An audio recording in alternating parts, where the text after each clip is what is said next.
This is an honest critique meant for the people of Brazil, a group I belong to and share both good and bad qualities with, just like everyone else. There's a saying that explains the last 40 years of Brazil's history. This saying, credited to Einstein, defines insanity as doing the same thing over and over and expecting different results. And in Brazil, for the past 36 years, we've had elections every 2 years, repeating the same process, and everyone involved always hoped for a different outcome by doing the same thing, a hope that never came true. You could call this insanity, or maybe some Brazilians think we're better off than we were 40, 30, 20 or 10 years ago. We've lived for almost 40 years under a constitution that created first and second-class citizens, keeping a class system in place. And we don't even dare to question it, as if it were the word of God, refusing to see it for what it is. A document where a small group of average politicians wrote laws to benefit themselves. Let's ask ourselves if anything has gotten better in these almost 40 years.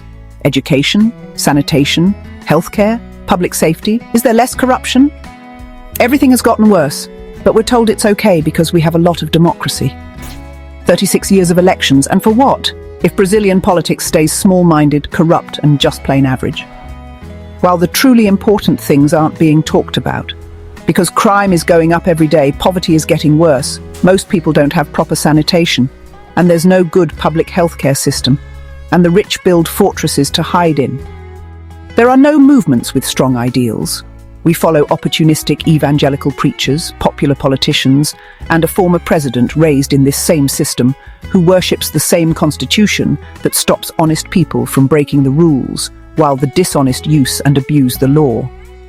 Brazil is dominated by a mediocre and corrupt elite, where old and new politicians reside who are nothing but hosts to parasites wanting to keep this system going.